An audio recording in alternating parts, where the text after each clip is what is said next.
An artist always tells a story. As an artist myself, I find that art is the most compelling when it stirs a feeling in the viewer. That requires a sense of perspective, an ability for the artist to communicate their experiences and how they see the world. I love to draw since I was a kid. Growing up, I doodled every chance I got. So when I found myself out of a job in 2011 and started taking courses at City College of San Francisco, I decided to sign up for my first art classes. It was the most fun I'd ever had while working at something. But seeing the amount of skill and talent surrounding me was both encouraging and frightening.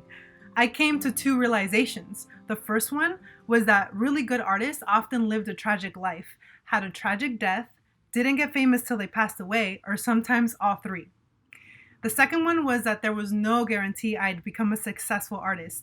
Most really good artists that I either knew about or on a personal level were starving artists. In other words, being an artist meant I would be broke. I wanted to follow my newly developed passion and dream, but I also dreamt of buying my mom her first house, not to mention providing for my own basic needs and expenses. I went back to the drawing board. I turned to my little sister. To this day, I continue to look up to her. Other half has been her caller ID name for as long as I can remember. To exaggerate a bit, my sister is everything I'm not. For example, unlike me, as soon as she knows what she wants, nothing gets in her way, while I have a hard time figuring out what I want to begin with. She loves video games and technology while I prefer to read, scrapbook, and doodle. On her path towards working in technology, she got word of this cool program. She applied, got in, and got to grinding. She lived, loved, and breathed Year Up. After her endless, not-so-subtle hints that I apply, I decided to go for it. Little did I know of how I would change over the next 11 months after getting accepted to the program. Before Year Up, I had the wrong perspective of what success meant or looked like. My motivation was mostly dormant and would appear in sporadic outbursts. Not to mention, discipline was non-existent for the majority of my youth. Rather than address a challenge or stand up to the occasion, my endless questions, doubt, and insecurities only worsened.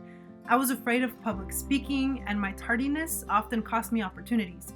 It is no wonder I struggled to maintain any form of consistent behavior, let alone figure out a plan for my future. Year Up jump-started this process for me, painting a vivid and realistic picture of what I could be, rather than emphasizing everything I'd failed at thus far. I learned so many useful skills along the way, but the greatest imprint Year Up left on me was hope. It revived my inner child. Undeniable potential light ahead. During the 5 months of training, I was late twice, for what one might consider legitimate reasons. At the time, that was one hell of a record for me to break. I grew comfortable participating in public speaking. I was encouraged to ask questions during our Friday guest speaker panels and to prepare material on the fly for impromptu icebreakers. My fear literally turned into laughter.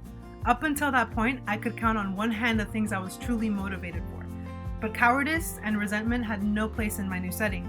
I now had a consistent support system, and I felt the love of my very own Year Up community. Today, I work in information security at eBay. I've worked here for 5 years now. It's not typical in my line of work to remain at one company for so long, but considering my past struggles with consistency, it is one of my greatest accomplishments. This pandemic has brought on an entirely different set of challenges. In retrospect, I thank God for the Year Up program, as it prepared me for a time like this. Lord knows what my life would be like if I'd opted to become a starving artist.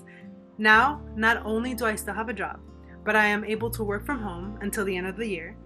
I am in a position that allows me the flexibility of my time and space to hone in on my art. For example, instead of commuting, I now am able to doodle as soon as I log off from work.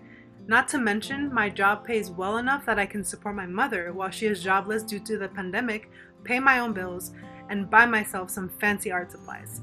I still love making art, but unless passion has a solid foundation, it goes as quickly as it came. Lately, I've been going through my artwork. One of my favorite pieces currently hangs above my desk at home. Every time I get frustrated with work, studies, or just life, I look up at a drawing I drew of hands. Not just any hands, but my immediate families, my younger brother and sister, and my mom and pops. It is a comforting reminder of why I do what I do. The greatest impact in my life has come from my family. I love to draw and color, but I love my family more. I have dreams of buying our very first house and dreams of making an animated film or comic. Who knows, maybe I'll even write my very own graphic novel someday. With the right perspective and support system, the possibilities are endless.